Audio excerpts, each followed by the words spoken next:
Right, good morning, everyone. My name is Eric Dupont. I'm the head of the bank ratings for Africa and Middle East at Fitch Ratings. I'll be presenting today on bank ratings in Africa, and I'll be starting with one slide showing our coverage in Africa. So Fitch rates 45 banks on the continent, split over 14 countries.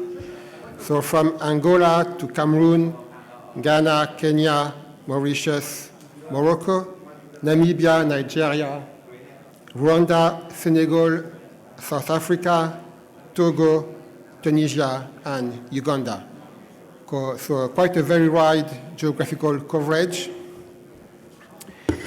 And on the next slide, I'm showing on the left-hand side the public sovereign ratings where we do have bank ratings.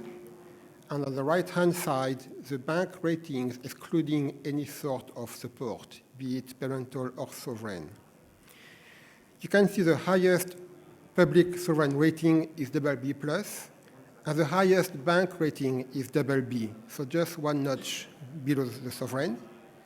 The average sovereign rating in the middle is B, and so is the average bank rating, B. And the lowest sovereign rating is RD, which means restricted default, so the sovereign has defaulted. And the lowest bank rating is CCC. So what this slide really shows is high correlation between bank ratings and sovereign ratings. And in most cases, bank ratings are capped by the sovereign rating, and that is because the bank's business models are often domestic focused, because the banks also have a large exposure to the sovereign, either through sovereign securities or simply loans to government-related entities. And in practice, we see that very few banks remain solvent and liquid when the sovereign defaults. So I will now illustrate what I've said with three examples. So I chose three countries. One where the sovereign is near investment grade, and that is Morocco. The second one is Ghana, where the sovereign has defaulted. And the last one is somewhere in the middle, and that is Nigeria. So if we start with Nigeria, we have a sovereign rating at B- with a stable outlook. It was downgraded the last time from B in November 22. And this B- rating is really capping all the best banks' ratings. So no bank is rated above B-. We've got 11 banks in Nigeria rated B- stable and 3 on negative watch. And these 3 banks have got lower capital buffers post-Naira devaluation. These 3 banks are EcoBank, FCMB, and CMB. Now, banks in Nigeria operate with big challenges, and I will list a few of these.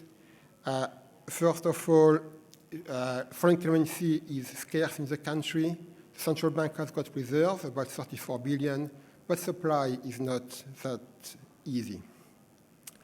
Also, banks have got to keep high cash reserves at the central bank. The minimum ratio is 32.5% of local currency deposits, and that is really constraining their earnings, as these are not remunerated. Also, the real yields of government bonds have been negative since end 2019. Now, as you know, with the new president, there have been some reforms. The 2 key reforms have been the abolition of the fuel subsidy, that is weighing on some businesses, and also the devaluation of the currency, which has devalued by 40% since May. And the current parallel market indicates that the Naira is still about 20% overvalued. Now, in Nigeria, inflation remains high, around 26% in August, and GDP growth is quite low at 2% this year, 2.9% forecast for next year. So not very easy to operate in Nigeria as a bank. Now, when we look at the bank's asset quality, it is very much linked to the sovereign risk, because sovereign exposure accounts for 40% of the bank's balance sheet. And the NPL ratios are about 4.5%, which is not that high, but many loans have been restructured in 2015 with the oil crisis. And many loans are still in stage 2 loans, so not NPLs, but still at risk as stage 2. And we think the ratio of NPL will go up slightly in the coming months because of the reforms. Now, capital has been impacted by the devaluation simply because when the Naira devalues, the foreign currency denominated risk-weighted assets are inflated. It's mechanical. And also, asset quality has got worse, which means higher impairment charges and lower net profits. But the good thing is that all banks have remained compliant with the minimum capital requirements. And the key reason is that all banks have got long net open currency positions. So they've got foreign currency assets larger than foreign currency liabilities, and that generates revaluation gains when the Naira devalues. And also, the second reason why capital has not been so impacted is that foreign currency loans account for only 15% of the bank's balance sheets. Funding and liquidity in Nigeria is quite good. I mean, in Naira, banks have got a lot of deposits, and they've got a huge stock of sovereign securities, so liquidity is solid. Foreign currency is a bit more tricky, and the banks have a lot of, they have some foreign currency deposits, and they have FX swaps, the central bank that we estimate around 10 to 12 billion. So basically, the banks receive foreign currency deposits, but they don't really want to use them to grant loans because it's risky. So they prefer to exchange them with the central bank against 1-year Naira-denominated T-bills. And the risk is that central bank will not return the dollar after 1 year. But for the banks, it's okay because they still have a lot of placements outside the country with international banks that largely cover their foreign currency wholesale funding. Now, let's move to Ghana. So in Ghana, so the sovereign rating is RD, which means the sovereign has defaulted. And the bank standalone ratings are CCC, so above the sovereign rating. We only rate 2 banks in Ghana, UBA Ghana and GTB Ghana. And these banks are rated above the sovereign because their capital and liquidity have been sufficiently solid to offset the default of the sovereign. And these 2 banks that are also owned by foreign banks have got a B- long-term rating owing to support. So in Ghana, the sovereign defaulted on domestic debt in February this year through a domestic debt exchange program, DDEP. So basically exchanging outstanding bonds against new T-bonds with longer tenors and lower coupons. So that means a loss for the bondholders. Now, 85% of the bondholders participated, and all banks participated. The good news is that T-bills, which account for 20% of total securities in the system, have been excluded from DDEP. Other domestic debt instruments, so US dollar local bonds and cocoa bills, were restructured more recently, but banks' holdings were much smaller. So as we speak, the restructuring of the domestic debt is complete, but we still have some missed payments on coupons for non-participating, non-resident institutional investors.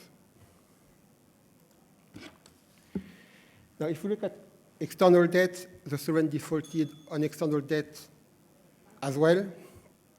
That was in Feb 23, when the grace period on the coupon payment on Eurobond expired, and this restructuring of foreign debt is not yet final. Now, the banks have been impacted, obviously, by this restructuring, So basically, they've had to take as a loss the difference in value between the old bonds and the new bonds. And several banks would have reported capital shortfalls without a favorable accounting treatment. So banks had to use the discount rate to value the new bonds, and they've been quite generous with the discount rate, so in order to reduce the incurred losses. And also the regulator has implemented some forbearance on capital, allowing banks to phase in the impact on over 4 years, and also removing the 3% to the minimum capital ratios. Banks have remained liquid because they are not reliant on external debt, and there has been no deposit run in the country.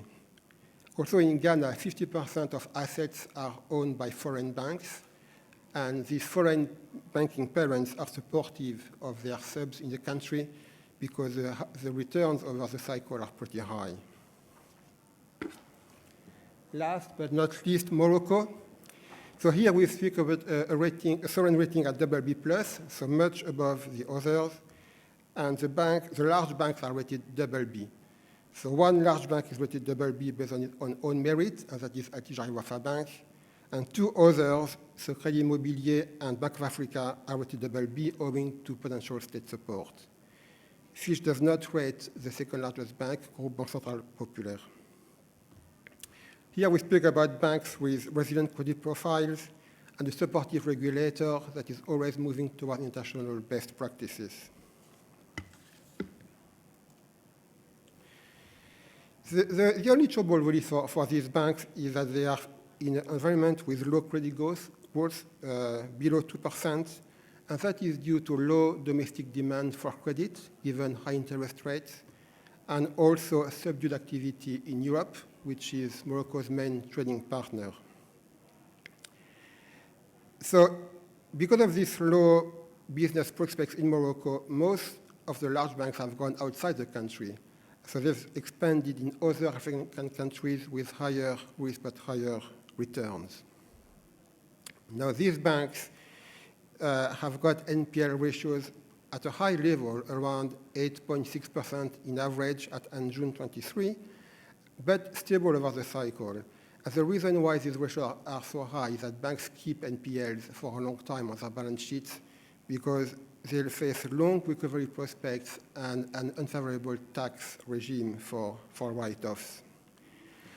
Banks are profitable, operating profit to rated assets around 2% and return on equity around 10%. And this is likely to go up as loan reprice with higher interest rates.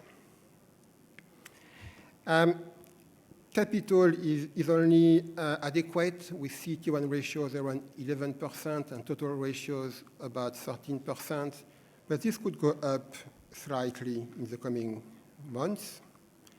And funding is a strength, with 80% of funding in the form of customer deposits, so stable and fairly granular, and LCR ratios around 165%. Now, maybe two things to keep in mind, two developments in Morocco. The first one is that the parliament voted in June 22 the ability for banks to issue covered bonds. That has been expected for a long time in Morocco. That will allow banks to reduce their cost of funding, diversify their sources of funding, and reduce maturity mismatches between assets and liabilities. Maybe the second point is that the regulator is currently working on establishing a secondary market for NPLs. That would really help reduce the stock of NPLs, which has gone up by 30% with the pandemic. It will also help reallocate capital and liquidity towards new financing, and will present an interesting new asset class for investors who are interested in Morocco. That concludes my presentation for the day.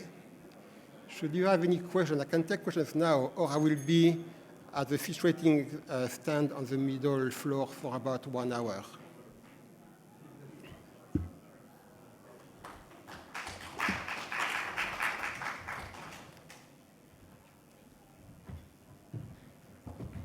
Thank you so much, Eric, from Fitch Ratings. That concludes our investment track for the morning. Now we have a 30-minute break, I think 25 minutes from now. So please join us in the room again at 11:30 to conclude and finish the investment track. Hope you enjoy your coffee. My name is Heidi Patmore. I'm the Managing Director of Manjaro Marketing. We take tech startups to market in Africa. Thank you so much. The next chair will be joining at 11:30, and I hope that you enjoy today and